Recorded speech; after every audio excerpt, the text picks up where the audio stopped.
makers of those four distinctively different pipe tobaccos, Old Briar, Dale's Best, Motto,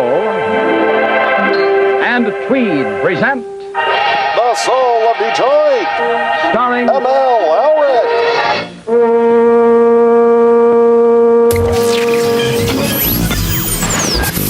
You asked interrogative questions out of my face. It's gone. What are you doing? Come on. That is not paid for by them. That is paid for by the people of Detroit. You are qualified, ML. I'm not qualified for this job. Let me tell you something. You want to go right now? Okay? You want to go right now, Al? Hey, kids, it's your old pal, ML Elric, back in the hot seat. Well. You know, for Marc's weekly production magic, I was looking for something with comeback. But you know what? Don't call it a comeback. I've been here for years. Been here for years, just not for a lot of the last couple weeks. And I'm grateful to Erica Erickson and comedian Joey for filling in last week. Of course, Eli. If you didn't catch the Church of Sports episode, definitely check that out. And Erica was filling in a couple weeks ago as well with Jessica Dupnack. So it's great when we can call on so much local talent to fill in, but now we're back to our regular mediocre sort of standard with Shawn Windsor, who, you know, you can't spell mediocre without me. What, that didn't come out right. Without SW. Is there an SW in mediocre? Shawn, you're the wordsmith. Oh, it's good to have you back. You can't spell wordsmith without an S It's good to and have a you W. back. It's good to have you back. And you can't say the Pistons blow any more than Shawn Windsor has over the last 2 weeks. Yeah, look at that. Yeah, they're not very good, but people can't seem to, at least NBA fans around here, can't seem to get enough of them right now in the middle of the summer after the worst season in the history of the franchise. Go figure. At least they didn't draft Bronny. Yeah, Shawn, what is your take on Bronny being drafted? It's fine. Why? Okay.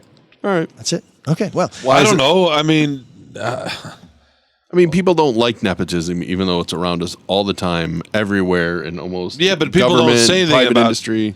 People don't say anything about nepotism when it's a coach or when it's a front office member. Oh, like Bickerstaff?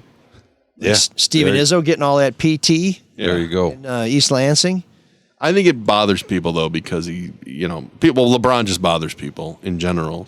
Yeah, that's what I think. There's some misguided anxiety over that. It makes no.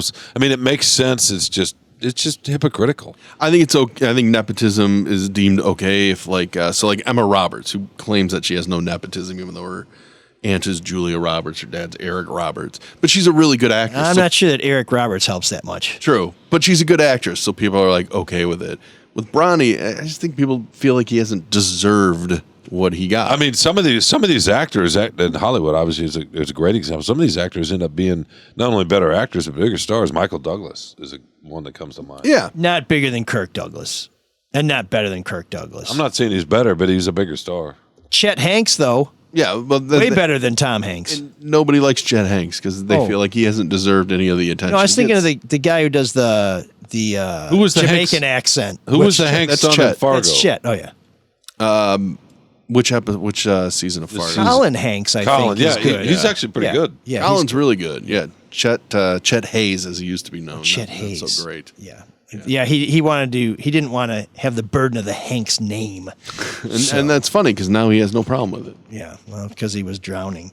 Well, anyways, it's great to be back, and we have a lot to talk about. It is. But first, I want to thank the people who make this show okay, sorry, possible. No, he's trying to say SW is mediocre. Or is there an S and a W in mediocrity?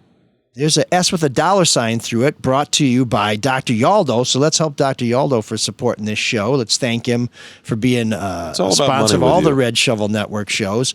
And Dr. Yaldo can help you see better than 2020. We'll tell you how. In fact, when I was in Greece, when I was up north, when I was swimming in the ocean, when I was swimming in a lake. That's 5 eyes. I didn't need to worry 6. about contacts or glass or anything like that because I've had LASIK done. It allows you to enjoy the great outdoors without worrying about losing a lens, fogging up a lens, dropping your glasses in the drink. Dr. Yaldo is our choice for getting perfect vision again, and we'll tell you a little later how you can do that.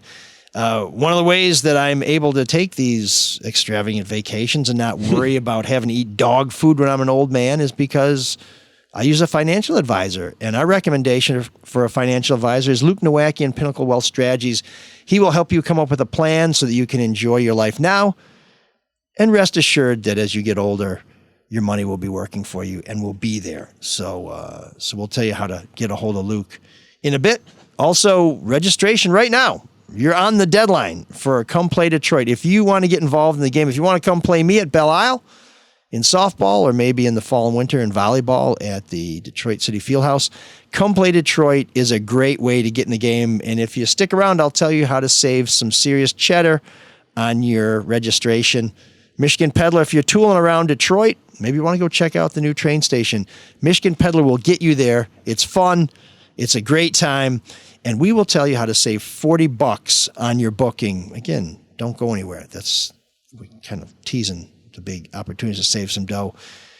But I want to thank our most important sponsors and really the most important parts of the show, and that's you. Those of you who are our Patreon supporters, for $5 a month, you can watch the show. You can get the show before anybody else, and you can help make sure that this show keeps coming back because sponsors come and go, but our audience, we hope, always stays here and grows and invests in this show. So Patreon is a great way to keep us going. So if you have not become a Patreon member, boy, just $5 a month would mean a lot to us, and it will keep us on the air and moving forward, which I will now do by talking about a little something that I was away for. Wait a second. I want to applaud you, if I may, for using the word us, and you threw in one we, but that was great, Mark. It was after I counted 18 I's and 6 me's. But he ended on a He's high. back in full force. Yeah, he is. But it Why was I came back, I don't know. highlighted by the us and the we at the end. So it was a little bit of a save. Do you keep score that closely when you're at the ballpark? Well, you know. Do you just tear down these millionaires who are trying so hard to please us, who are continually paying higher concession and ticket fees to watch incompetent teams sputter? You miss the days of selling at the park? One of the best jobs I ever had. Yelling out, telling people jokes, interacting with the folks. Why was it one of the best jobs you've ever had? I mean, I grew up playing baseball. I love baseball. You're working at the ballpark. Some people like the hot dog man feel like they're part of the scene, and I think that's cool. You can be part of people's experience, but good exercise, good money when the team doesn't completely blow, and it's a lot of fun, man. It's great. Now, I did have a little, maybe it's a little quirk of the tongue where the way I said peanuts would get people to say, what did he say? What was he saying? Cold beer, peanuts? Like, I don't want cold beer. Did you ever penis. just flat out say penis? No. Oh, no. well, no one would. As far as anybody knows. Did you ever get in trouble or misunderstood because you like to joke and give people poke at people a little bit in a fun way? And I'm sure you did that to help sell yourself and get some tips. Did it ever backfire at any point? Did anybody take it the wrong way when you were joking with them in the aisles? Not that I recall. I think the closest I came to offending people, and this is the NASCAR effect, is if you were selling Bud Light and somebody wanted Miller Lite and you suggested to them that they're the same thing, oh God, yeah, they'd get really worked up. And if you were selling Miller Lite and suggested to somebody who wanted Bud Light that they're the same way, like, no, that's not what number 72 drives or whatever the hell it was. I'm like, these are both piss beers and it's hot as balls out here. Why don't you just buy one? Did you say that? That may be where I borderline offended some people. Just like, what's the difference, man? Like, it's the number 3 car drives, it's a Miller Lite car, and you're selling me the number 68 car. I'm like, what are you even talking? You were doing this job back when NASCAR was at its peak in the early 2000s. Yes. Yeah. No, I started in '99 at Tiger Stadium for the last season. When I came back to Detroit, I would finish my work at the Free Press and hustle over to the ballpark to sell hot dogs. And then when Comerica Park opened, they invited me back, and I was fortunate enough to get a choice of what I could sell, and I sold beer there and worked there for the first few years. The ballpark was open, and then when things with Kilpatrick got so out of hand, I just couldn't get out of work to go work at Comerica Park, and so I lost my seniority. Then I figured a 30-year-old guy selling licorice whips looked pretty weak, so I just had to Don't you love that, Mark, though, that Mike, here he is, a full-time journalist, a really good investigative reporter at the Detroit Free Press. He's moonlighting at Comerica Park slinging beer. I always love that about Mike, that he did that. It's why he was able to go to Greece, frankly. Because he want to pay for the tickets to the game. It was fun. It was also, I needed the dough. At that time, I was freelancing. I was working as a beer man, and I was working as an adjunct professor just to pay the bills. You know, you do what you got to do. But those, it's a great gig, and it's great to work at the ballpark, and it's fun. The only time I thought I might have crossed the line is we had somebody had served a minor, so we were checking everybody's ID, no matter what your age was. And this really old guy who was there with his son and grandson, I said, I need to see your ID, sir. He's like, I'm over 21. I said, yeah, I'm sure your license is in Roman numerals, XXV, whatever. And he laughed. He was a good sport about it. So just doing your job. Yeah. No, he was cool. But I mean, I was making a joke of how old he is. And I think we got the joke. Just nobody thought it was that funny. Boy, I have to talk to Joey. He said it was a tough room. He wasn't kidding. He brought Erica with him. I got nothing to help me out here. But I like the way Mark said it just wasn't funny. It's a great. You have any more reads over there, by the way, Mike? No, but I do want to say a few words about someone who was with us on this show a little over a year ago, who passed away last week, Robert Carmack. And if you follow me on Twitter, if you follow us or we on Twitter, and it's tough enough with the he. No reason to follow me. No, that's a good me there. We, you, us, I, whatever the hell Shawn wants. That's a good me there. I reposted a link to Bob's episode the last time he was with us on July 4th of 2023, talking about his fight with the city and his belief that Mayor Duggan was not perhaps the most ethical elected official in Detroit. But he passed away last week. I've seen reports that said it may have been pancreatic cancer. It may have been this. It may have been that. Bob blamed the 2 tethers he had to wear after his most recent DUI arrest for giving him cancer that spread to his spine. I don't know what the science is on that, but he's been very sick since last year, and I'll tell you how sick he was.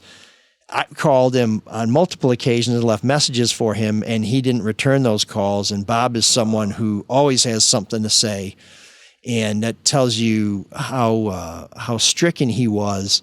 But a very complicated man, someone who was working in the shadows for a long time in politics, but at some point, because of events that hit him the wrong way at the right time, he decided to be a crusader for justice. And I don't know that every windmill he tilted at was really a dragon, but he was sincere in his belief that he could be a force for good and that he could be a platform for exposing wrongdoing. And he was right as often as he was wrong.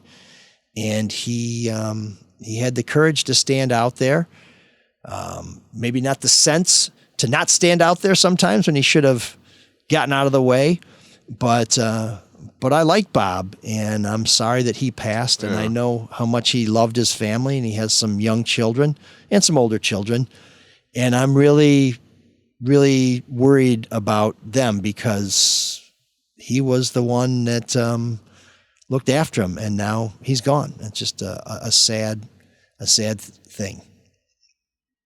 And I wish he could come back on the show because he always had something interesting. He's an interesting to say. Yeah, I think he'll most be remembered for speeding up Duggan's divorce and new relationship.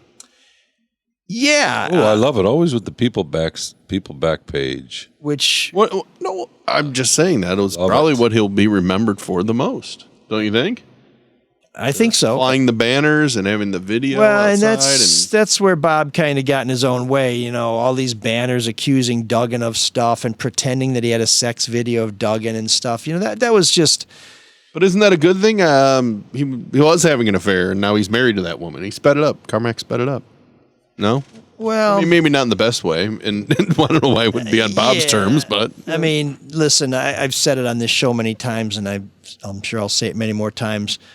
Screw whoever you want, just don't screw the taxpayers. And Duggan's relationship with his current wife didn't screw the taxpayers, so to me it's a private matter, but it did shed some light on a grant program the city got into and raised some questions about whether proper procedures were followed, and so there was some value in that. But yeah, Bob had a focus issue, which is unfortunate because I think if he had used some of the powers that you have when you're involved in lawsuits, he may have been able to extract some documents and tell some stories and get at some truths that we're just not able to do even with the Freedom of Information Act. But he kind of kept getting in his own way. I think he meant well, but he crossed a lot of lines. And, he, again, a complicated guy. Yeah. Now, I would say seeing Duggan out in public with his current wife all the time, he may owe Bob some thanks because he seems to be pretty happy. Yeah. And I don't think he would be there if Bob hadn't exposed that affair. But they don't make a Hallmark card for thanks for dragging my secret affair into the light so I could get divorced, get remarried, and now be very happy. May I compliment you on that shirt? Is that something you picked up over in Greece? Because I look at it and I think of you. It's a nice image. Sitting in a seaside little town and the breeze coming off the Mediterranean, and you're in that shirt. It looks a little bit like linen. I don't know if it is. It's a very light shirt. Yeah, it's nice. It's a casual, relaxed look for you. It's different. I like this. Is this the result of Greece and the islands? So we've talked about what you learn when you're traveling, and here's what I learned. When you're in some place that feels like you're melting, even your T-shirts aren't going to get you through it, and you got to go with the linen options. So I did look at some linen shirts when I was in Greece. I think the cheapest one I found was somewhere around $40 or $50. And so I said, I'm just going to sweat my ass off. And when I get home, I'm going to get on eBay and I'm going to see what I can find. And so I got this shirt for like $15 on eBay. And now that it's hot as hell here, I'm using what I learned while traveling to try and stay cool. I just like the persona. It's a tiny bit Jimmy Buffett. It's tiny bit's too much. No, what do you think, Mark? Doesn't he look relaxed? He does. Yeah. He does. I love it. Then again, I think vacationing, 60% of the year can relax anybody. That's true. Well, that's because of all that hustling he did at Comerica Park. He earned that. There's only one way either you jamokes are going to get to spend 2 minutes of your life with Erica Erickson, and it's filling in on this show. Oh, so you did it for us. Yeah. Well, that's so kind of you. I think you guys should probably be thanking your lucky stars and taking up a collection and sending me some frequent flyer miles or something. All right, I will say. I hope Erica hears that. Bask in the reflected glow of one of Detroit's great media figures. You were more involved in the show while you were gone. You did book her, so. Well, usually when I take off, I'm sending intros, I'm sending feedback, and 7609. That's what I was saying. And this vacation, I didn't do much of that. Marc did almost all of that. And usually I dial in from somewhere, and for a couple episodes, I didn't do that at all. And I have to tell you, that was vacation really, for all of us. Really nice. But now Marc had to carry the load, which is he's got broad shoulders, and as you may have heard, and strong calves, very sturdy calves. Yeah. Trying to beat Shawn to his pervy punchline. But one of the things that happened while I was gone that people are still talking about. Was the you need some water? I do have some, thank you. I want to take back my evil eye warder offer that I got you. I got Shawn and Marc Amati from Greece, which is a little. How do you spell that, by the way? Mati. Okay. It's a little icon that is supposed to help protect you from evil spirits.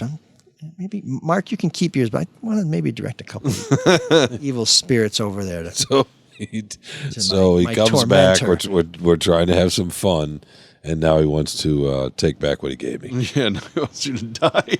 Oh. I keep bringing these guys too. I got them bikes. I got them T-shirts from Dublin. I got them Maddie's. And what do I get? I don't even get love. We're not supposed I don't even get love. We're not supposed to have fun with you? I think you should probably defer to higher powers. I guess that's what I'm Can I ask how much the money was? Am I allowed to do that? So I want to talk about this whole Gretchen. Would you steal them? Well, no. But isn't it the gift, the thought that No, counts? I'm only asking because you left the tag on the T-shirts, and I think it was. Is it my imagination? I think it was €2. My imagination, or maybe it's just €3, the okay. way, Mark, you've set this lighting up at the new, but the reflection off my Looks dome, good. my dome. That's the best you've ever been lit. It's well, I think the hair keeps going further back. You know, so Move your headphones forward. And so the cover it up. light has a longer runway to reflect. So to Yeah, speak. the Martin Van Buren look. It's coming back. Van Buren boys. That's right. That was a logo. That was a symbol when I was banging. Or what was it? The sign. Sign, the gang sign. Okay, so I'm not going to be deterred on my journey here. Sorry, we're just trying to have fun. We were talking while we were waiting for Shawn to arrive about Gretchen Whitmer possibly appearing on a ticket for president of the United States, either as the nominee or as the vice presidential. I'm sorry, I missed that nominee. combo. Well, we're about to have it now. We saved some scraps for you, and there's been a lot of talk about whether she wants to do it, whether she should do it, Which is all pointless. Was It's her all book pointless. She gave an timed? interview. Yeah. She gave an interview this morning to the Associated Press, and it's like, it's just distracting. I'm focused on governing and campaigning for the tickets. What is she going to say? Like, yeah, I would do it in a heartbeat. I mean, she's not going. She can't say that. She's not going to say that. Well, and she's been consistent. She said, I am not going to run for president way before people You're right. were worried that Joe Biden might not be compos mentis. So she's been consistent on this for a while. But one of the things is people focus on this that I think we're not looking at, that I find fascinating, is that if she was removed from as governor, either because, she decided to resign to run for president or as vice president or became elected to one of those offices, there'd be a domino effect here in Michigan that nobody really seems to be considering.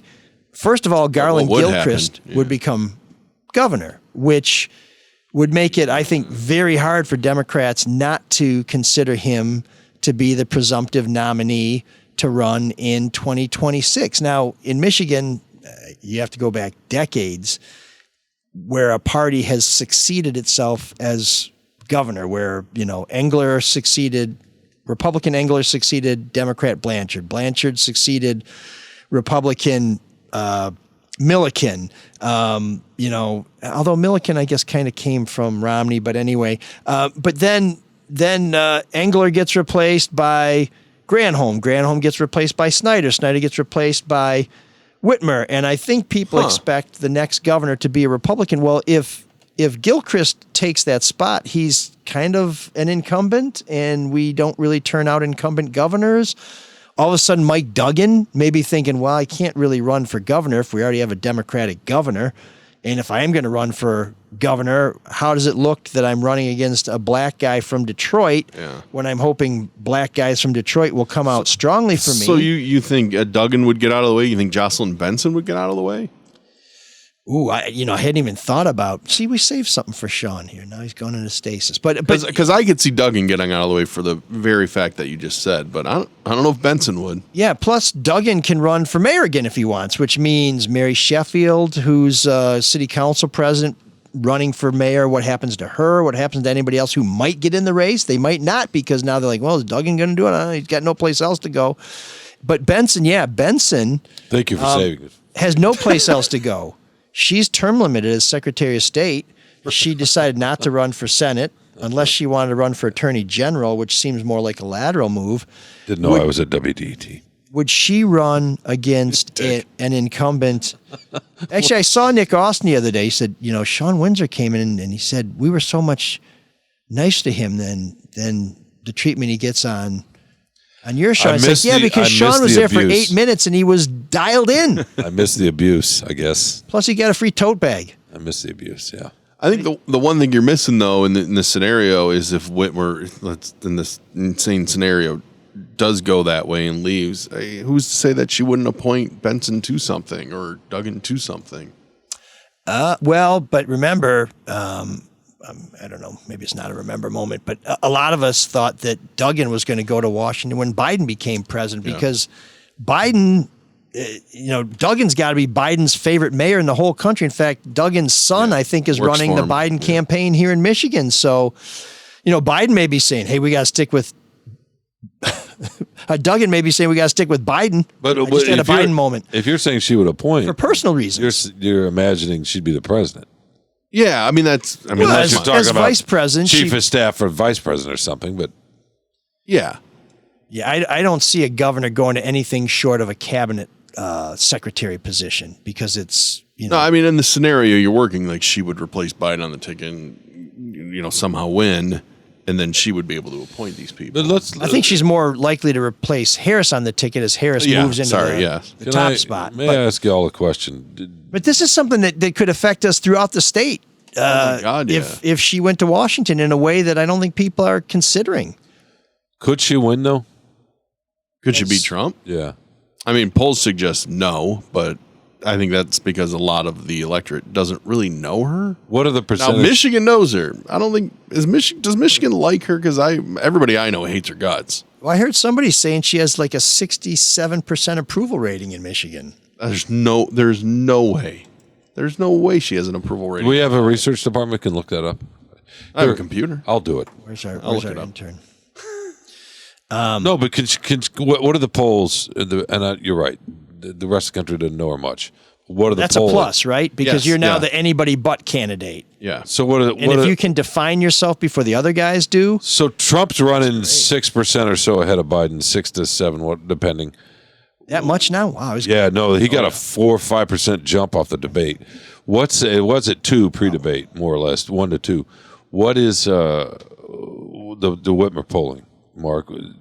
Trump's ahead by what, 2, 3? It's not the same as Biden, right? In other words, no. Any replacement's just a little bit above him, but except for one candidate. Yeah, Michelle Obama, which is ridiculous. The one name that everybody knows. And did you see the polling numbers? It was like 9 up by 11%. I was going to say 9-10%. I mean that's wild. That's because people know Barack would be really running it.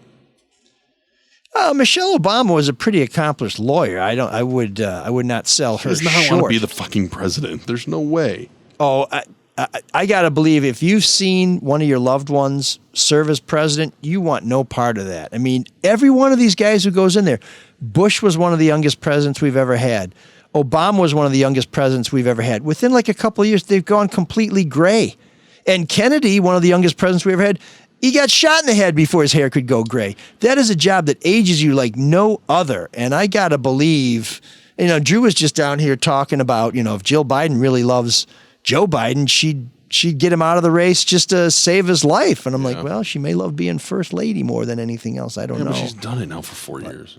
Hey, this just in from our research department. It might be 6 months old, but can we get a sound? An Emerson College polling survey.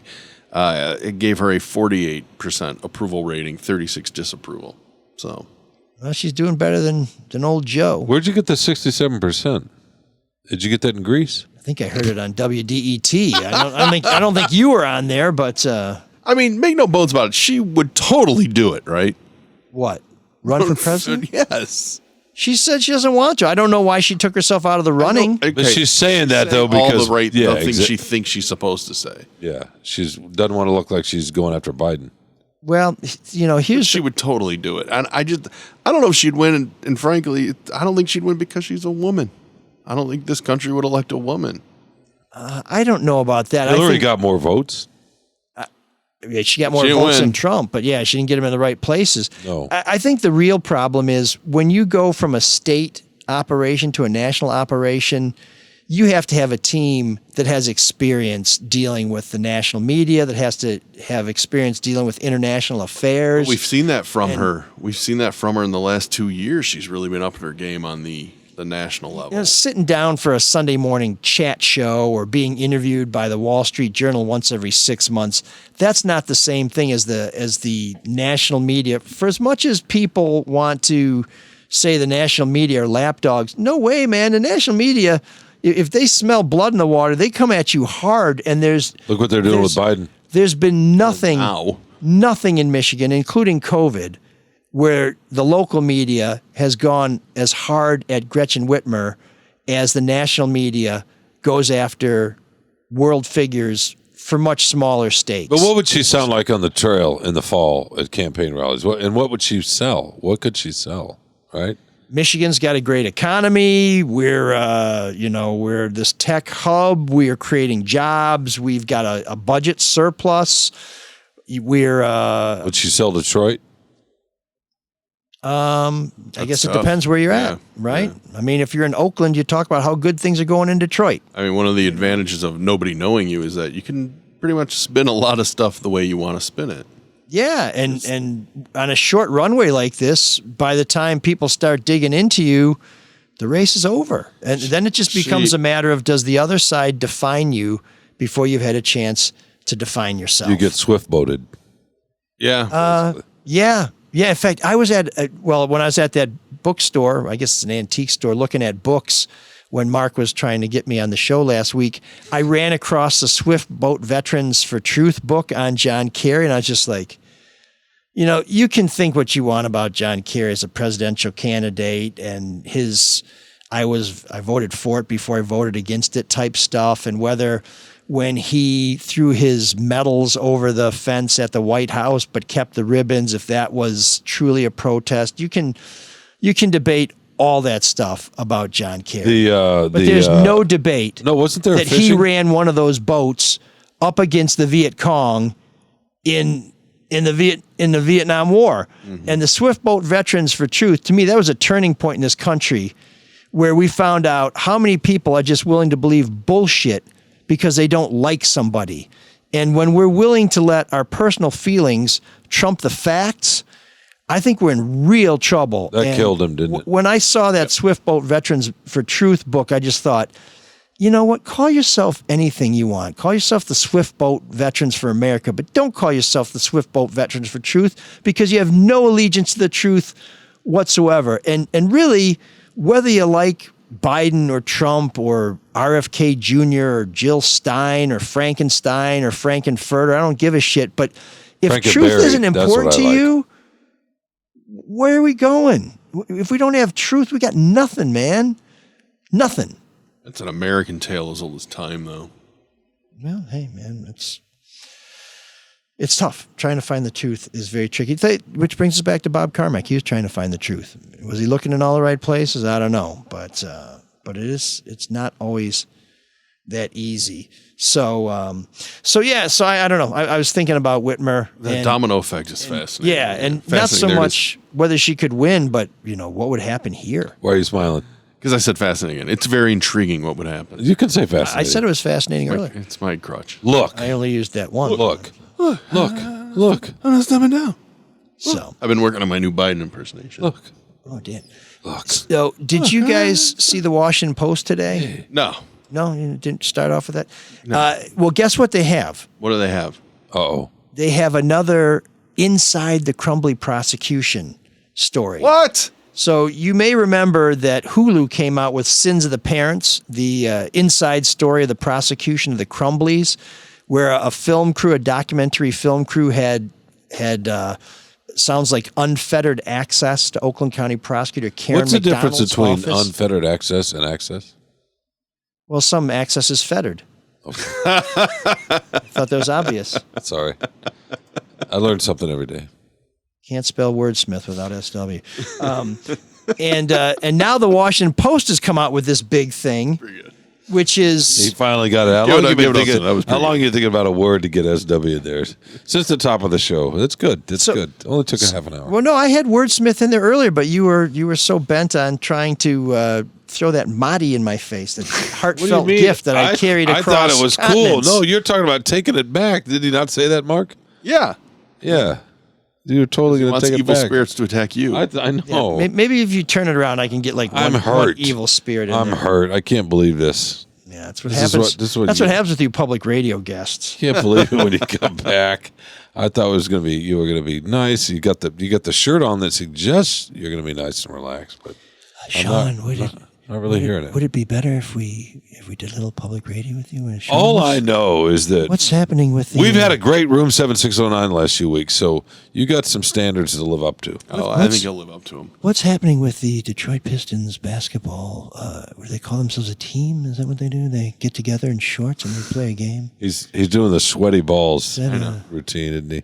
Is that a for our listeners that are competitive endeavor? Do we have any listeners under 50? No. We have two 25 years old. They add up to 50. So here's what this reporter from the Washington Post said in explaining his access. I can't wait. For the past 2 years, reporter John Woodrow Cox has had behind-the-scenes access to an unprecedented effort by a Michigan prosecutor to charge the parents of a 15-year-old school shooter with involuntary manslaughter. As a condition of access, the Post agreed to wait until the cases against Jennifer and James Crumbley were resolved to publish what he witnessed. The Post assigned another reporter to cover the trials in real time. Cox, who was the reporter who was embedded, was not involved in the news coverage. You know, it's unusual for a news crew to have that kind of access to a government endeavor. It's unprecedented, in my knowledge, to have two news crews have unfettered access to a governmental entity in the middle of a historic matter. I mean, this is wild, and I would love to hear Karen McDonald explain the rationale behind this. I know there's value to this because when I've asked people to go behind the scenes, I've said, hey, this will give people insights into how you work. In fact, I think during COVID, I asked Duggan's guys, can I, spend a week hanging out with you guys just to show people what it's like behind the scenes? Mm-hmm. This is a reasonable request, but to have two news crews, I mean, the way that McDonald conducted herself, and we've had some of the defense attorneys talk about this, was this about a prosecution? Was this about self-aggrandizement? Is this about trying to help people understand the inner workings of government? Or is this about creating a platform for yourself? I don't know the answer. It could be a little bit of all of that, but That's when you true. look at, because I read the whole Post article while you're rambling. It's hurtful. No, I'm just kidding. I just took a nap. I want both Martys back. I was scanning through it, and You have a pillow? It looks like it's a lot about her as opposed to the trial. Was that your read on it? So I only read the top of it, but it certainly starts off with, is this Stockholm syndrome? I don't know. When you're given access like this to somebody, and it is a long article, and perhaps you think they're doing the Lord's work or they're successful, there may be some inherent sympathy for the subject. I don't know. I mean, when I spent my day hanging out, get the bell ready, Kwame Kilpatrick, when he was first running for mayor, I felt a lot more connected to him, a lot more,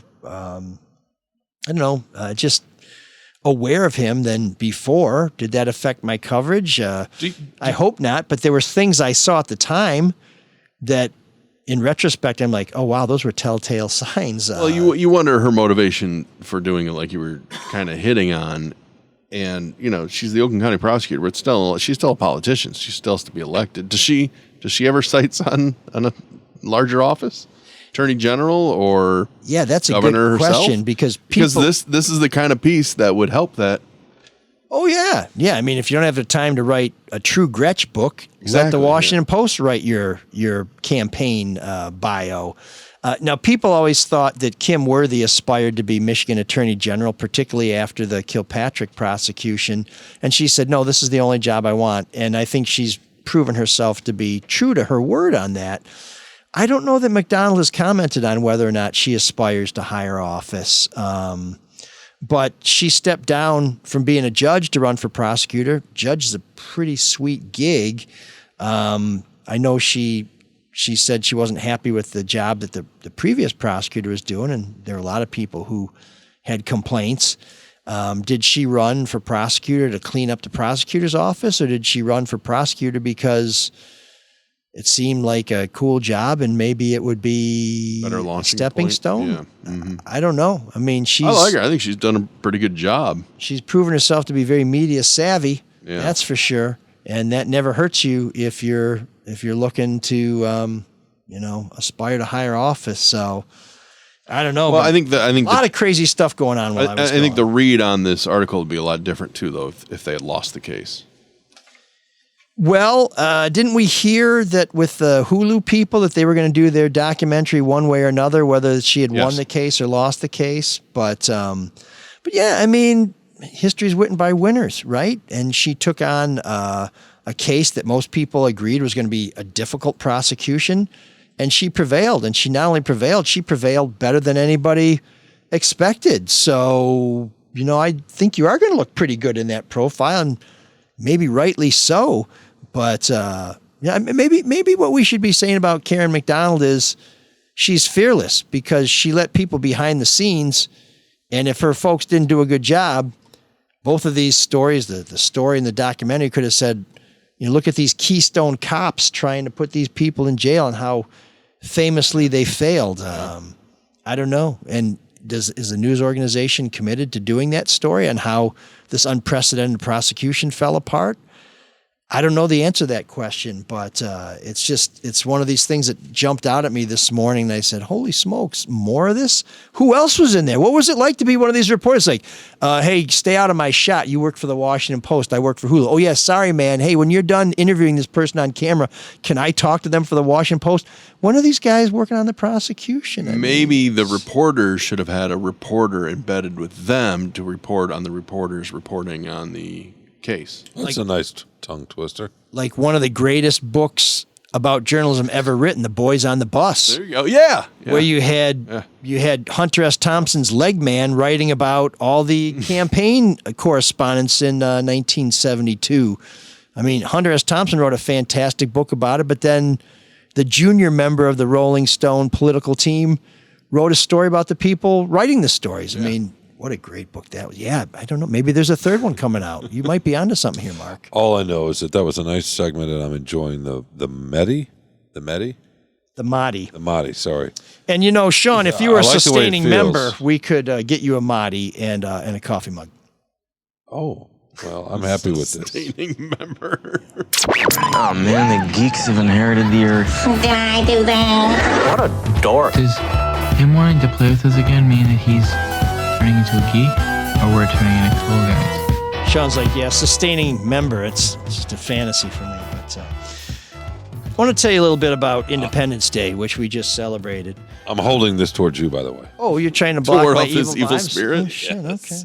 Yeah. I like the way it feels. I think about the idea that it's smooth. I think about the idea. Think about this, Mark. He saw this somewhere in Greece.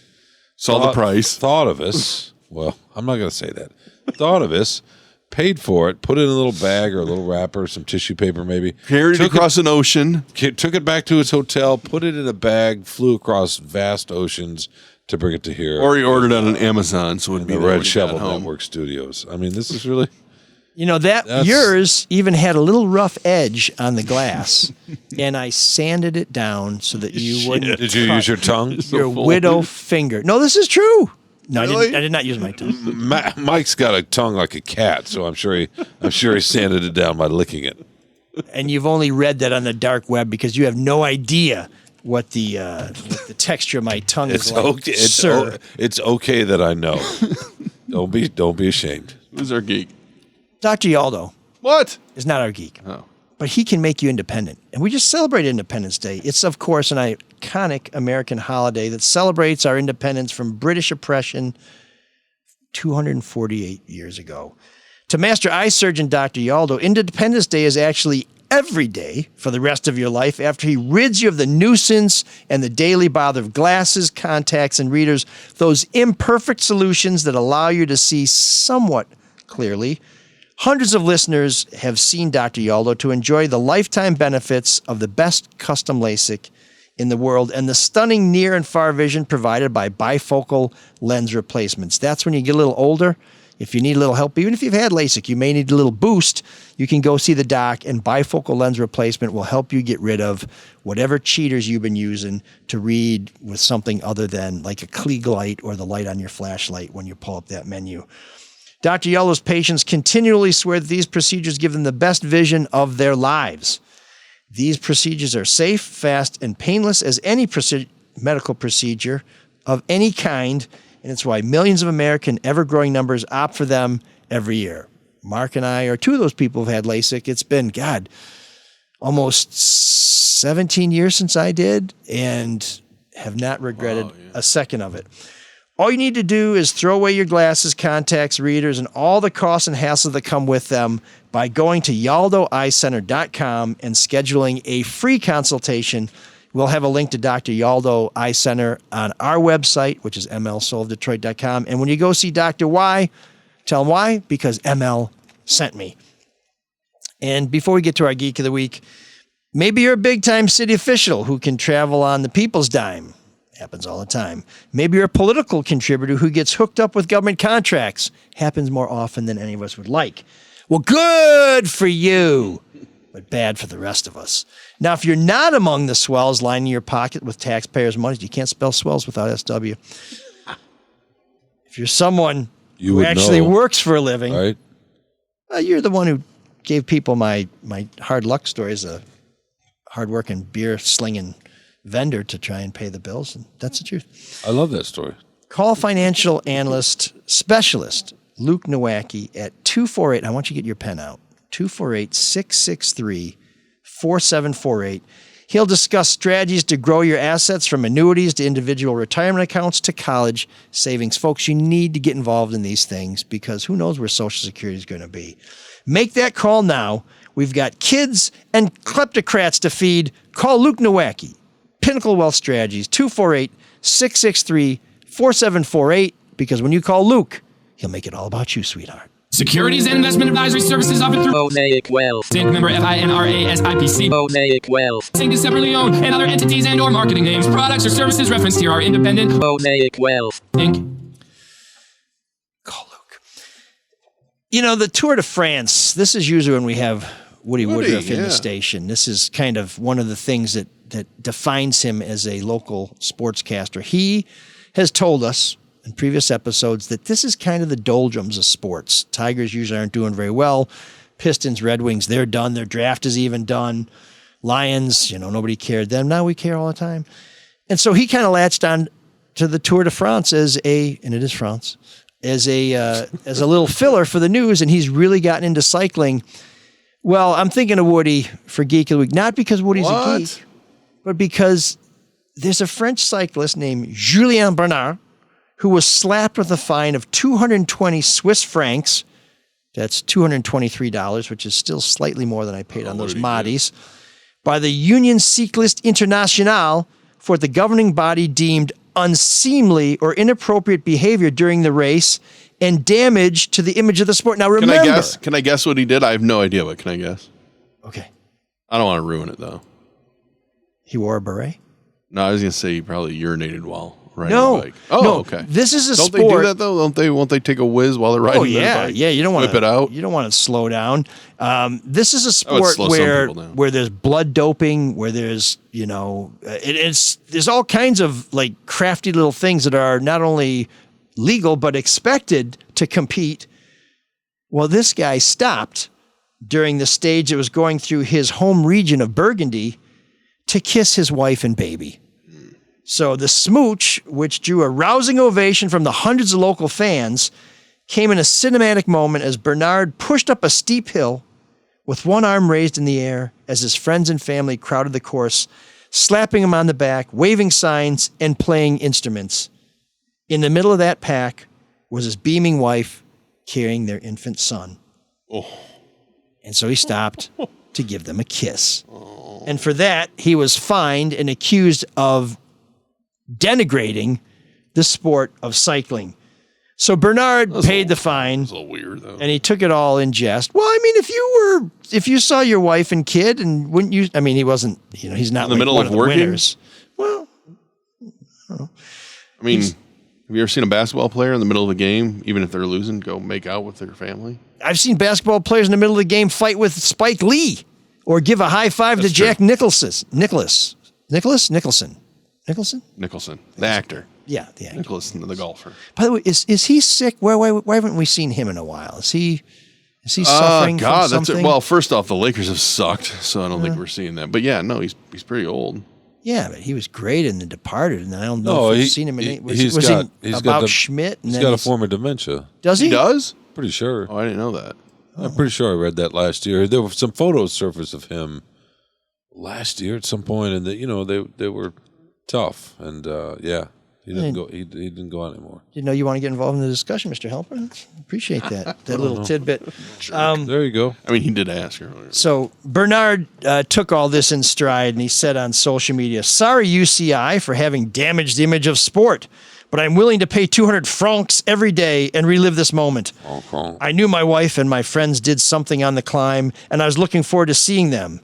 I wanted to enjoy every second with my friends and family. It was a dream moment for me." I'm not hiring him for my team. And he says, "On a time trial, you have to enjoy yourself. It's these moments that keep me going and cycling." So and the clock keeps going on that time trial too. For not having a sense of humor and for not respecting someone who took a moment out to share with his wife and child, who probably don't see him very often because he's training all around the clock to compete in the Tour de France. UCI, you are our Geek of the Week.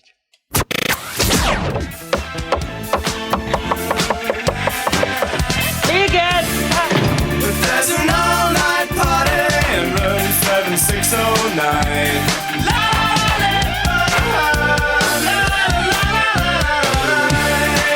And you can dance together all night if you've got the time.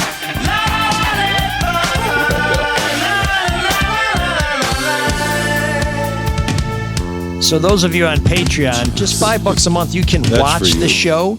You can now see Shawn administering the Mahdi, using it to... Now, what if it turned out that really is like an amplifier for evil spirits and somehow you've fallen into my trap? If you break out in boils, we'll know. That would mean you have to think ahead. Or hives. I think ahead all the time. Not about your head. You'd have to think ahead. You know what I also do, Shawn? I deal with a lot of people in Detroit and elsewhere who like to play games. But if you really want to play games, there's no better way to do it than with Come Play Detroit. Come Play Detroit is my choice for softball and volleyball, but they offer a wide range of sports, and they play all year round, offering everything from one-day tournaments to seasons that last 8 to 10 weeks. You can sign up as an individual, as part of a small group, or as a full team. Either way, Come Play Detroit's friendly staff will help you find the right fit.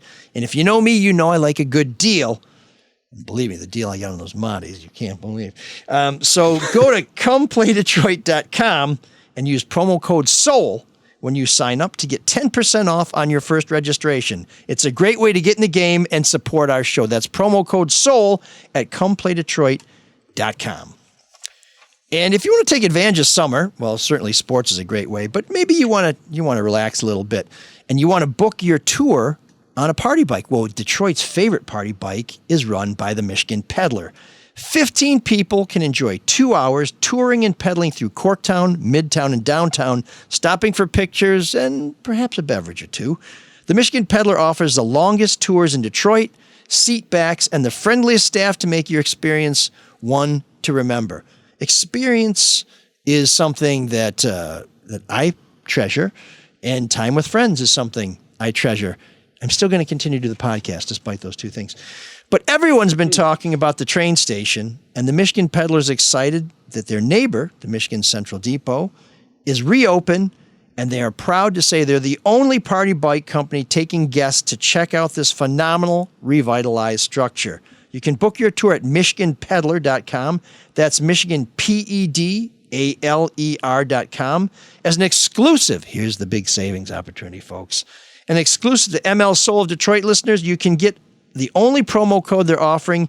Enter ML Soul, that's MLSOUL, in the promo code area and receive $40 off, that's 40, the price of one of their 15-hour passenger party bike tours. I think we're going to do a show tour later this summer. I'll tell you more about that as we get the details worked out. But save $40 with Michigan Peddler. You can find a link to the Michigan Peddler on our website, a link to Come Play Detroit on our website, and that is mlsoulofdetroit.com. Now, while I was gone, I got into one of these wormholes, and it involves a song that even Shawn, I think, is going to like.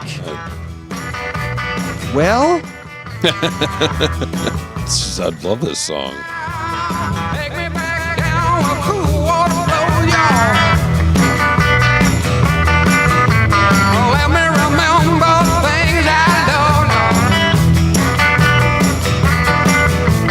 Stopping at the lower catfish back, walking along the railroad at night. Barefoot girls dancing in the moonlight. I can hear the bullfrog calling me home. Wanna hit my rope still hanging to the tree. Love to kick my feet way down the shallow water. Shoot like a dragonfly, get back to mother. Give up a flat cross, give it across Green River.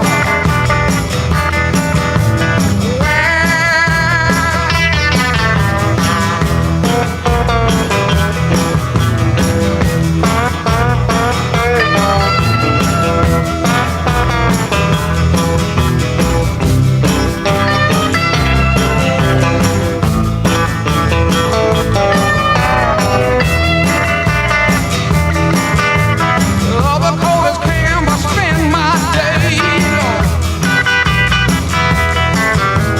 black hole riders and cross town walking. Old road that you took me over, said you wanna find the well be smoldering. And if you get lost, come on the Green River.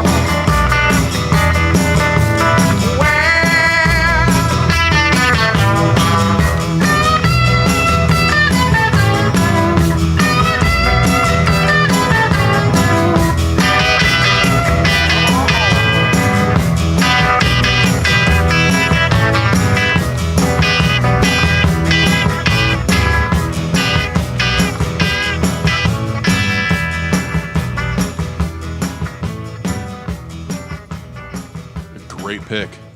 Shawn, you know I picked this song? No. First of all, there's a great story, and that's what Room 7609 is about. Great songs and great story. That may be one of the oldest songs we've ever played in Room 7609. Definitely the shortest. It definitely, Sean's definitely very short, happy like about 2.5 minutes, maybe. Yeah. That's not exactly new wave, but they were kind of groundbreaking when they played. But Don't. But What? here's what I like about that song. Oh, what? Connect that to new wave. It's the only. Not even close. It's the only song I'm aware of where the chorus is one word. Well, isn't it Take Me Down to Green River? Isn't that that's like the refrain, but I mean Okay. every and I'm not a musicologist, but it seems to me That's like what every you- stanza That's has what you it. learned in your wormhole? No, so here's what I learned. So I was I've always kind of been interested rabbit hole. in CCR being so prolific, and then there being a schism where they didn't play, and then John Fogerty kind of disappeared for a Now while. they all and he- hate each other. And he can't. Yeah. Well, so here's the thing. So I started. I have trouble sleeping, so I usually put on a documentary or an old time radio show to help me fall asleep. So I was watching some CCR documentaries. How late are we talking, by the way, when this goes on? What's that? How late are we talking about? When It doesn't matter. Whenever. No, but how late are we talking about? I don't know. This might have been 1 a.m. Okay, but I didn't know if it was 3 or 4 in. So you're talking about 1. Okay. Or maybe in the middle of the night when I wake up. I don't know. Gotcha. I don't have the luxury of taking a leak during Room 7609 all the time, like some people. I've been telling people the only time I think I heard this. The only time I don't have to pee is when I'm peeing now. That's what happens when you get old. Oh, wow. Or when You you're don't sleeping. feel that? No, when I have to pee. I always have to piss, man. Oh, yeah. Well, I need some Flomax. Because of my or some salt. It doesn't help. It doesn't help that much. Like Joe Thiesman. Oh, really? Yeah, Joe the Isman. That's right. But Jolene. Yeah, we'll play that next week. That'd be great. So here's what I learned about CCR in my excursion. Not from the South, not from anywhere near the South. They're a California band, and not just a California band, a Northern California band. And John Fogerty, the muse of the CCR didn't go to the Mississippi Delta until 1990, about 18 years after that song was released. It's kind of a totally fraudulent band, but when he got into music, he didn't want to get with the Haight-Ashbury hippie crowd. You know, they were the headliners at Woodstock, but they're not in the documentary. They're not on the album because John Fogerty felt like, well, we didn't really have one of our best performances, and he was pissed off that they went on stage hours late, and they went on after the Grateful Dead, and when he looked out at the audience, he's like, everybody's either wasted or asleep because of Grateful Dead. You know, they played 6 songs, which took 90 minutes. You know, CCR plays 6 songs, you know, your toast is about to pop, and it's lightly browned. So just, you know, he kind of crafted this persona of the good old boy and wrote these songs that were kind of political in their way, but, you know, just a fascinating guy. And Creedence Clearwater Revival, they had been playing since they were the Velvet Notes, I think, like years before they became CCR and had a record contract. And his brother had started off as a lead singer. Then he kind of took over as a lead singer and moved his older brother to rhythm guitar. And then he had his buddy on bass and drums. But he kind of wrote everything, ran everything, negotiated their contracts, and made big decisions like, are we going to be at Woodstock and are we going to be included in the documentary? And while he was really pissed off and wouldn't play CCR music for years after the band broke up, I kind of always thought that he had gotten screwed over, but after watching these documentaries and looking at interviews and doing a lot of reading, he sounds like kind of a megalomaniacal genius and a bit of a sorehead. Jerk, yeah. Yeah, and I like the way Mark says jerk. And why? It's just it's fun. Jerk. And he couldn't even reconcile with his brother on his deathbed because his brother told him that one of his best friends was Saul Zaentz, who was the president of Fantasy Records, who Fogerty was fighting with over CCR and everything. And he liked the fights because I said before the show that I think Green River sounds a lot like Susie Q, which was another one of the first hits. Yeah, but it wasn't and you and I were talking about how Fantasy Records sued John Fogerty because they said The Old Man Down the Road, which he released as a solo artist in the late 80s, sounded too much like Run Through the Jungle, which so Fogerty, to get out of his deal with Fantasy Records, and I have to say, for a guy who was that smart, it doesn't sound like he was a great negotiator, because after they put out 5 albums in 2 years, he still owed the record company like 8 albums. He basically gave away the rights to all the music that he wrote. And so when he came out with Old Man Down the Road, he got sued by Fantasy Records because they said, boy, it sounds a lot like one of your earlier tunes, and we have the rights to that. So you've basically ripped yourself off. What do you think their best known song is, CCR? Traveling Band, Fortunate Son. Fortunate Son on Spotify is Proud the second Mary? largest stream, which, by the way, is Keep on Twining. It's Have You Seen the Rain, which kind of surprised me. Oh, really? Yeah, I would have maybe thought Fortunate Son or Bad Moon Rising, but is Fortunate Son one of those songs like Born in the USA that people like the way it sounds and don't really get the meaning of it? So I don't know, but I would suggest anybody's listened to it realizes that's, if not an anti-war song, an anti-elite song. Fortunate Son, 100%, yeah. Yeah. And I don't think it's very subtle. You know, not at all, but I don't think people, I don't know. Plus, it's a banger. It's crazy. I mean, all their songs are really fucking good. Well, and Love them. John Fogerty would say, all my songs.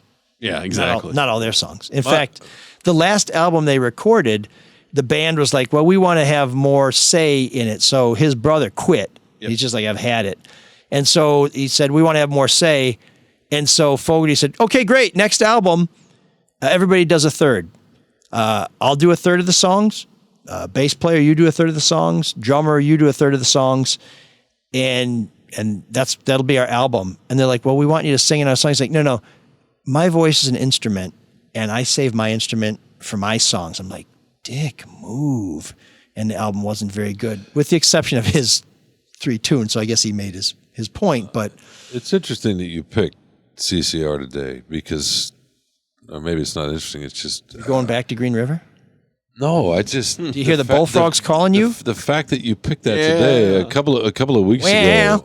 A couple of weeks ago, I was going through these old Rubbermaid bins that have been in my shed for the last 8 years since my mother died. Yeah, like that guy in Washington Township. Basically, the last of the last of what's left physically of her. Right, her whole life distilled down to these few bins that I've not been able to go through for almost a decade since she died.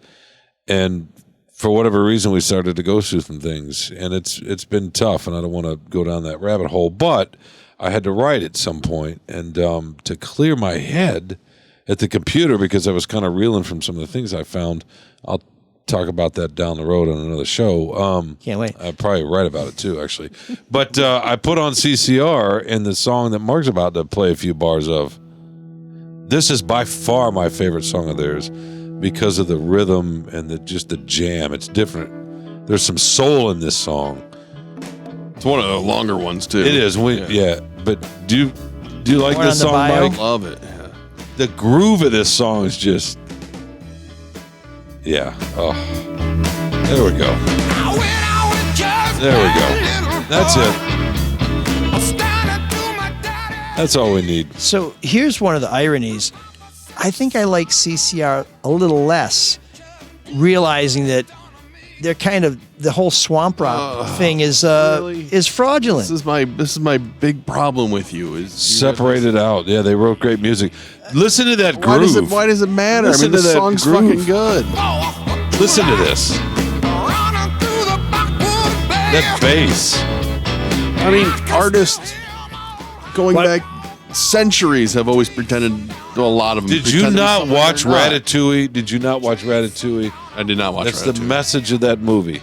Oh, fake it. Great chefs. The chef's a rat. The lesson is great chefs can come from anywhere, including the sewers, including the Bay Area, singing about the swamps. How many musicians craft their look, or they all do. They all. Well, there's not a lot of people that I really get that into. A lot of them do. I listen. The music's great, and he's a genius. I bet you Morrissey's actually a really positive guy. I'll take that bet. How much are we wagering? Not the cost of Amati. I want real stakes here. But no, in fact, when I hear that tune, I think, is this the beginning of a Quentin Tarantino movie? But oh yeah. Well, Fortunate Son you associate with Vietnam movies, right? Yep. Always. Yeah. Well, so that's Fogerty's other thing is Fantasy Records was licensing his shit to everything, and he Fogerty's a pretty liberal Democrat and very interested in the environment and shit. And he said he heard I don't mean to say and shit, but he said that he heard some oil company using one of his tunes on their commercial, and some reporter called him up and said, "Hey, how do you feel about that?" And he's like, God, thank God somebody finally asked me. Like, I have no control over this.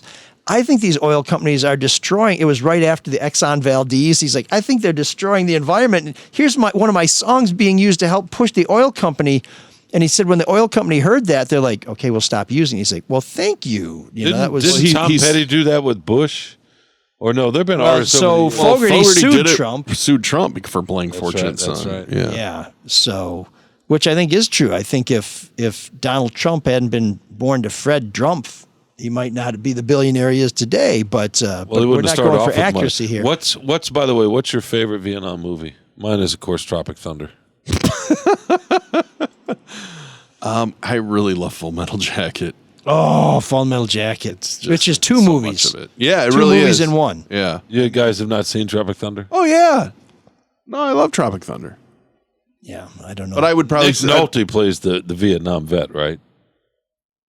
Tom Cruise thanks him for thank you for your service. Now shut the fuck up. Yeah. Jesus Christ. Yeah.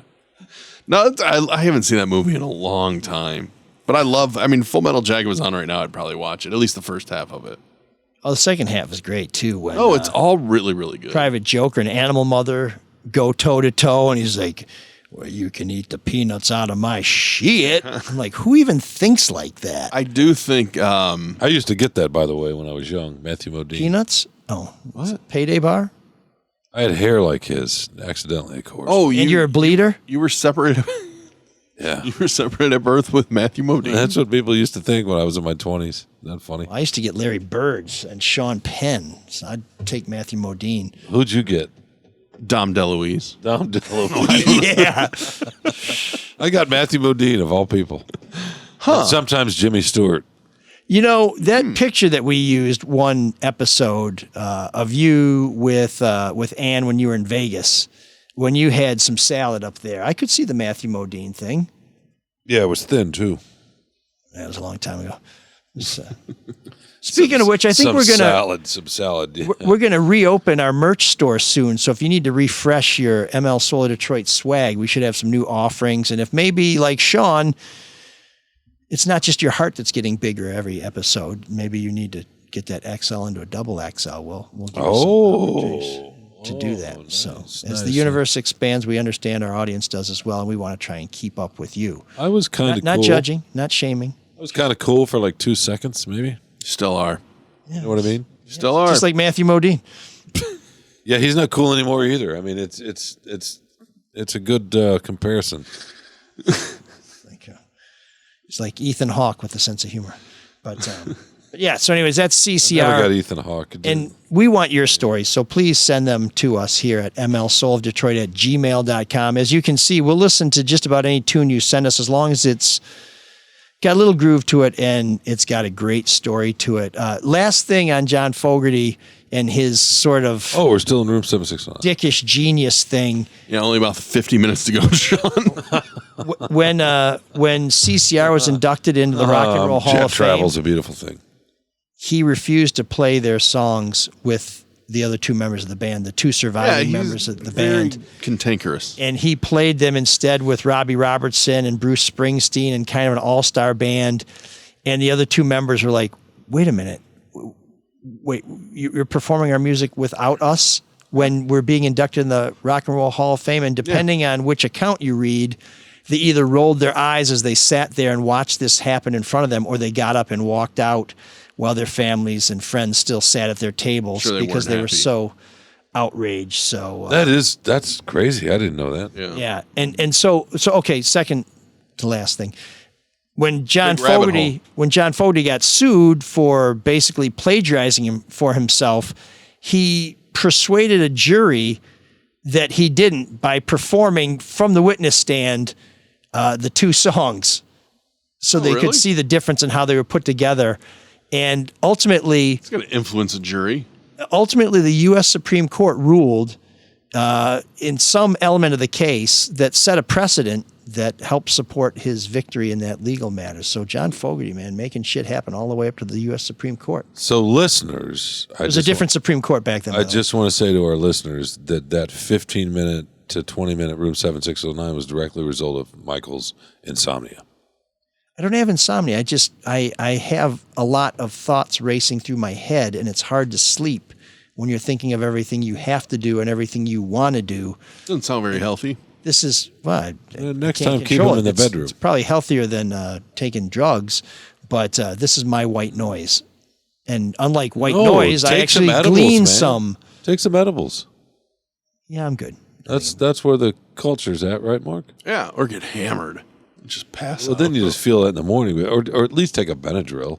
But try some edibles. I think Dr. Windsor. I think I'll just continue to learn if that's Or how about some microdosing mushrooms or something? It's just a different kind of learning, my man. Yeah, come on, dude.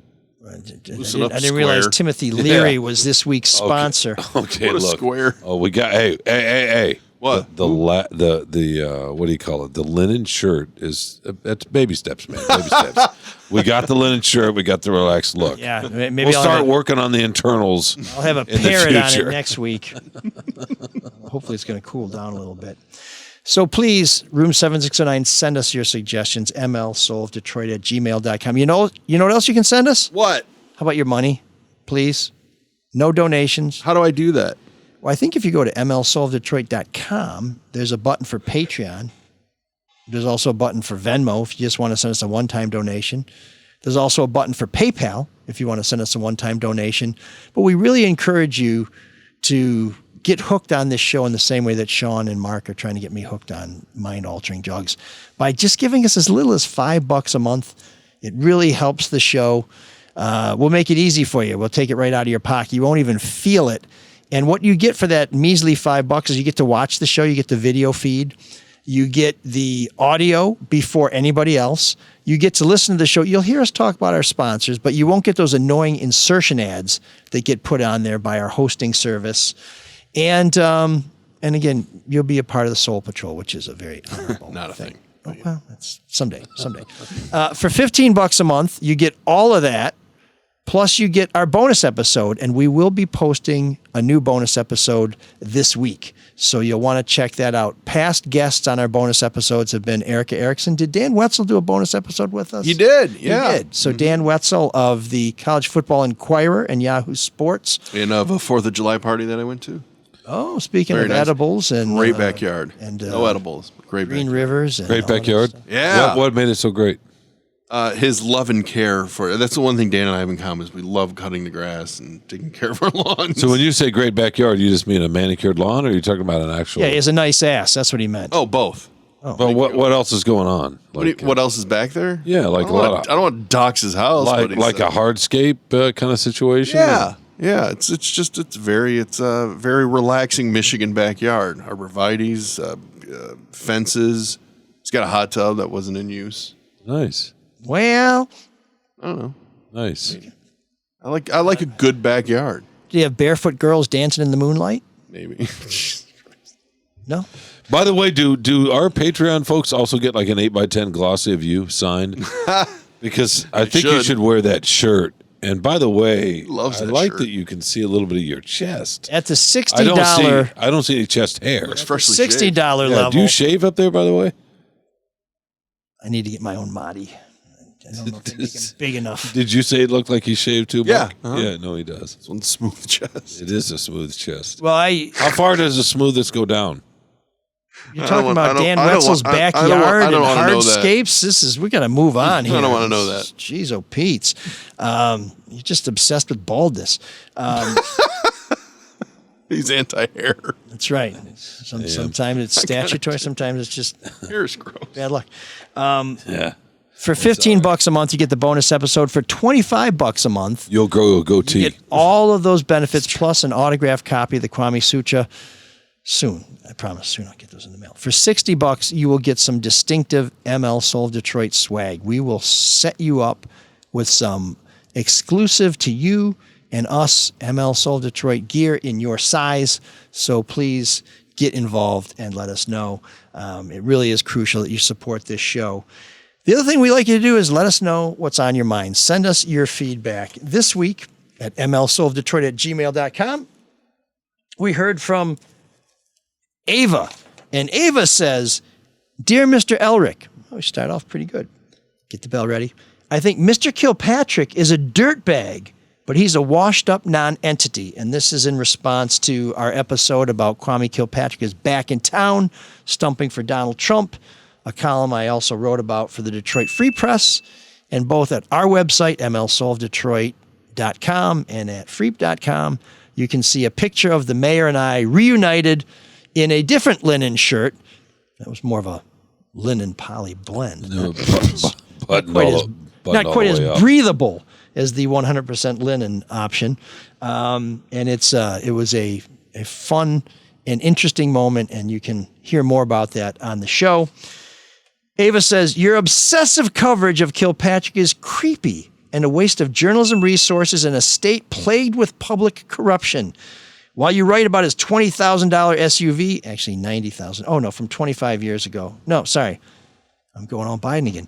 When you write about his $20,000 SUV from 20 years ago for the 1,000th time, Governor Whitmer, the legislature, and the MEDC, the Michigan Economic Development Corporation, just helped Faye Baydoun steal $20 million for her fake nonprofit, yet that theft has not made the Detroit Free Press one time.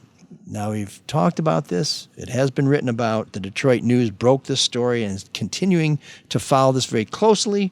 I don't want to encourage you to go to the Detroit News over the Free Press for stories, but people who feel like this story has not been covered just are not keeping up with current events. Or how did Governor Whitmer get to the Hollywood Hills to watch the debate last week with the California elite? Another private jet? That said definitively, I don't know whether that's true. I really wasn't paying attention last week. I was on vacation. One way to Hollywood on a G5 is over $20,000. Now, who's obsessed with $20,000 rides? If you can find your balls, try holding the climate change and green economy insurance heirs accountable for policy hypocrisy, abusing office to live like an aristocrat, and being a puppet for coastal billionaires. Whew, Ava, God, I thought it was hot. The linen isn't going to do anything to keep me cool from that. But that's what Ava thinks. You heard some of my rejoinders. Why does Kilpatrick still matter? Because he's going to help decide which way Michigan goes in the presidential election. Pretty big deal, by the way, if you care about those sorts of things. Do Midwestern billionaires get a pass? Are they okay? Or is it just the coastal billionaires? Well, I think if they're flying you to the coast, they're probably the relevant ones. If I may come to Ava's aid. What do you mean, like Sam Which I would Walton? only come to her aid because I Warren lack Buffett, testicles. Yeah. So, I don't know. Lives in a ranch in Omaha. He lives very modestly. Warren Buffett? I like Warren Buffett. Yeah, he does live modestly. I've driven guy, by his house. actually. Not intentionally, but I was with my family, and they're like, "Oh, Warren Buffett lives there." Oh, Yeah. okay. Yeah. Nice place, but Seems like a good guy. It's like an Elrickian house. Giving away all his money. They just didn't have a Smith's cover bat on the roof. It's the only difference. Very much a Democratic supporter, Mr. Buffett. If you remember how big he came out for Hillary in 2016, I don't know that he's been quite as vocal since then, but I think he's raised some real questions about Donald Trump's financial acumen, but he's a flyover country billionaire, the Oracle of Omaha. There you go. And best friend of Ndamukong Suh. That's right. God. Is he playing, by the way? Has he been signed by Suh? anybody? No. He doesn't have a Too contract? old now? Sean, you're the sports guy. You think he's too old? I don't know if he's still playing or not. He played for the Rams a couple of years ago. He played last year, I thought. I think you're right. I think he did. Didn't he get a Super Bowl ring with Brady. Tampa Bay? He did with Brady. Yeah, and then I thought he went to the Rams or somebody. I thought he did. I think you're right. I thought he signed with like Philadelphia late, maybe. Oh yeah. Oh my God, that was in 2022. That's how long ago that was. Yeah. Holy cow. Okay. So 2 years ago. Jeez. Well, the world's a smoldering. Wow, boy. And if you get lost, come back to the Soul of Detroit. Next week, big guest. Very big influence on my journalism career. Ooh, you weren't here for the meeting. You don't get to know. A good friend of mine who has some great stories, who I hope he'll find a way to keep telling them, since he was one of many talented people to take the buyout at Channel 4. But next week, we expect to be joined by Rod Maloney. Now, I have to tell you a little program note. I think you're going to say Bernie Smilovitz. No, Bernie had his story told by Mitch in the Free Press, which if you subscribe at freep.com, $1 for 6 months, folks. You can learn all about Bernie's career and his departure from Channel 4, another fine column by our colleague Mitch Albom, one of our junior colleagues. But the Rod is a great guy and a great storyteller, so we're looking forward to have him join us. I want to tell you, we've talked a lot about having Rob Parker on the show to talk about the Black Sports Radio station that's supposed to be kicking off in Detroit this summer. The only reason we haven't had him on, folks, is we haven't been able to get Rob pinned down on that. So we often tell you who we're hoping to have on. We usually have arrangements made with them, and sometimes they just kind of flake out or get busy. But we are expecting to have Rod on with us next week. So please check out, subscribe to the podcast, rate the podcast. We've got over 600 ratings, almost all 5 stars. Couple of shitbags giving us a 1. But anyway, we haven't had a new rating in a while, so we'd appreciate if you'd rate the show and share the show. Boys, it's good to see you again. Keep those Moddies. Maybe you want to wear them like Flava Flav style to protect yourself from all those bad vibrations. Or to encourage Cyrus to come out. Hold it up. Maybe it'll work. Cyrus needs no more encouragement. Sean, just start telling us some of your stories about looking like Matthew Modine, and he will appear to take us out. Can you dig that? Can you dig it? Can you dig it? Yes, Happy. The next time I will definitely listen. Good night, Happy. Good night, Martin. Good night, folks. See you next week.